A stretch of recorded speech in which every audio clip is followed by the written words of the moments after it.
So I couldn't be there in New Jersey, but I had to catch up with Belal Muhammad. Decision victory over Gilbert Burns. Short notice, 5 rounds. I mean, everything to play for. Was it the biggest win of your career as you sit here today? Yeah, for sure, 100%. I just think the whole circumstances, the risk to reward ratio, it was huge. And for me, it was like putting it all on the line. It was not like rolling the dice, but it was literally like 8 years of work, uh, 9 fight winning streak, all on the line for this one moment. If I lose, I'm going backwards 2 to 3 years. I win, it's changing my life.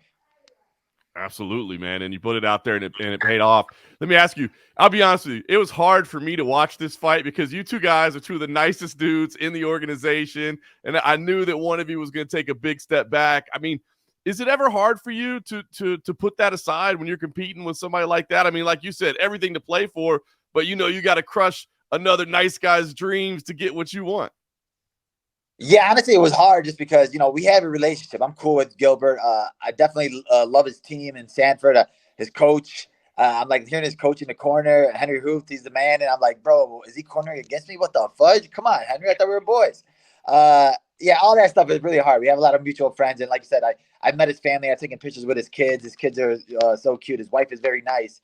Um, but yeah, we want the same thing, right? Like we had those moments a little bit on Twitter where we were going back and forth a little bit, and then we talk with each other like, bro, why are we like arguing with each other on Twitter, looking stupid? Like we're not those type of guys. Like whatever happens, all respect. If you get it, you deserve it. If I get it, I get to deserve it. We had that talk with each other, so it was cool. And it ended up happening the week after that. We ended up getting booked to fight each other. So the way it worked out was crazy. But yeah, all respect with him, man. He, like I said, no animosity or anything on my end before or after the fight.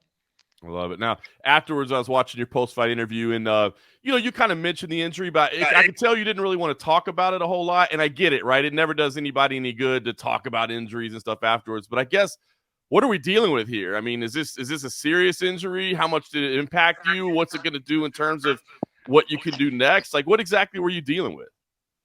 No, yeah, like, dude, I hate guys that do that where they'll come out after the fight with excuses or injuries or dumb stuff like that. And it's like, for me, we just had to get through it. Like, I'm not one of those guys that wanted to bring anything up with it. So it was like, people brought it up to me, and I was like, dang, who the heck is putting this stuff out? But thankfully, like I said, nothing crazy. It was just, we pushed ourselves in 3 weeks that, like, we had to go full force right away. And I'm always an overtrainer and overworker, thinker. So like we started going full force at it. Stuff happens, but thankfully in the fight, I felt good. The adrenaline kicked in. Nothing happened. Everything worked out in our favor. It looked smooth in there and felt smooth in there. Is it? I mean, what is it, like a sprain, or like? I mean, I'm just worried. Like, are you gonna have some surgery or some rehab, or I mean, is it gonna No, bother you yeah, at all? no. Yeah, it was a sprained ankle, and there was just swelling around it, and we're using it a lot because we knew we were going to be doing a lot of kicking this fight. So it was just like we just got to get through this fight. 25 minutes. Doesn't matter what type of pain we're going through. We're going to get through it, and in the end, we'll take all the rest we need because we got to wait for these two clowns to fight anyway. All right, well, you talked about it. Number one, I mean, there's a number one contender already out there. I mean, there's a title fight lined up. You're pretty connected. Now, I want to know what you're hearing about Leon Edwards and Colby Covington. You're studying the game. You got a management team that's pretty connected. Leon doesn't really seem to want the fight. He turned it down, in London, which you think would be perfect for him, right? Didn't really want it. So, I mean, what are you hearing? Are you hearing about when this could happen, or is it gonna happen? What are you hearing? Man, I'm with you. I don't know yet, but I'm hoping that for me now, Leon's like, oh dang, he just saw my performance, so now he wants to tweet out, oh man, yeah, you know what? Never mind, I'll fight anybody. That's fear right there. He just saw how good I looked. That's on 3 weeks' notice. What do you think I'm gonna look like in 8 weeks' notice for a camp? He does not want this smoke. He doesn't want this fight. He never wanted this fight. So for him now, it's like, okay, maybe I will fight Kobe. Maybe I will pick a date to fight Kobe. He was probably hoping that Burns would win or that this would win different matchups. But I'm the hardest guy in the top 5, hardest guy in the UFC to fight because you don't know what I'm going to bring to the table. I'm going to bring a different version of myself every time. And for me to put on a performance, hard 5 rounds on 2 weeks' notice, you think you would want to fight me in a 5-week fight? Leon Edwards breaks mentally. He's a guy that breaks, and I'm a guy that's going to break you. That was the thing with Gilbert Burns. We knew he wouldn't break mentally. He's tough. He's strong. He's one of the toughest guys in the division, and he's one of the best finishers in the division with his submissions and his striking. And we knew he wouldn't fold, but I know Leon will fold. Leon's under enemy, and I'm in his face for those full 25 minutes. He's gonna break, and now I see him like, all right, you know what? I need to figure out a way to keep this belt a little bit longer. Maybe Colby in December or January. Then I could sit there and take another 6 months off.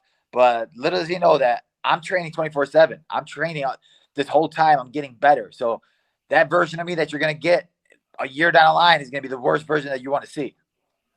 Well, it's crazy you say a year down the line because I'm kind of worried that it may be a year down the line. So, I mean, it's so crazy because you just put everything on the line, right? You just talked about it. You put all your momentum on the line. Now you've got a title shot. Like, does there ever become a point where staying busy matters to you? Or is it like, no, I'm locked into this, and if I got to sit around for 12 months to make it happen, I'll sit around for 12 months to make it happen? Yeah, now I think I'm locked in. For me, there was a lot of sitting there waiting right now, the unknown before I got this fight. And it was like, what's going to happen? Is this going to happen? It's like, I didn't have no idea of my trajectory and where I would need to go. It's either, oh, you're going to fight this guy or you're going to fight this guy. Maybe I'll fight Usman in July or August or September. I got to wait for him. But I could sit there, go full 8 weeks, great camp, feel the best I've ever felt in a full perfect camp, and then go out there and still get knocked out because I'm fighting the best guys in the world. So there's never a perfect scenario for you. But this fight right here, taking it, winning it like the way I won it in this short notice, we went through a whole lot of hurdles to get to this date and to get there, to get the victory, get my hand raised. Like I earned to sit back, relax, and just study both of these guys. Now at least I know I'll be fighting one of these guys. I'm a guy that studies, breaks down. We have a game plan for every single person in the top 5. Now we just got to worry about these two. I'm going to have the perfect game plan, perfect style to beat both of them. And it's going to be honestly, I feel like either one, whoever I fight next is going to be the easiest fight that I've had in the top 5 because I'm going to have so much time to think about it, so much time to sit back on it. Like I said, Leon will break mentally. Colby will break physically. I'm ready to break either one of them. Yeah, I smart choice. I mean, I know it sucks to sit out sometimes, but title shots don't come along that often, so you got to do that. Now, let me ask you. You just said either one of them, it's an easy fight. I guess let's just talk about storylines or emotions, right? Because it's actually pretty two cool options, right? In one, you got Leon, the rematch that you were wanting forever. I mean, you wanted it badly. You'd finally get it, but the title would be on the line. Or Colby, a guy that you've been wanting to fight for a long time, and seems like he's kind of starting to make it a little bit personal as well. And so I don't know, does one or the other stand out to you as like the belt's what matters the most, but it sure would be nice to get it over this guy?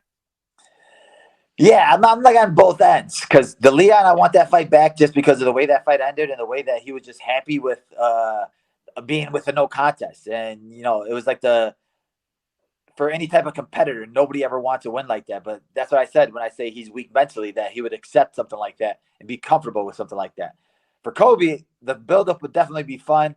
To kill him with words and then to kill him with my fist afterward would be the best thing ever. And like I said, I've been wanting to fight him forever, and the guy's a moron. So it would be cool to like embarrass him before the fight and during the fight. But either way, like I said, I think I got stories with both of them, and either one will end up being a great fight. Yeah, I love it. I love both options. Let me ask you a weird one that just occurred to me today.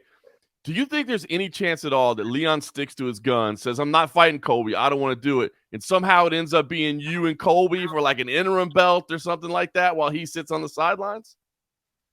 I mean, if he doesn't fight Colby, then he would have to fight me, right? And I think that since he wanted to fight in Abu Dhabi, me fighting him in Abu Dhabi will be the biggest fight the UFC can make in Abu Dhabi, and especially in that market. I don't think that there's a bigger name that you could put in Abu Dhabi.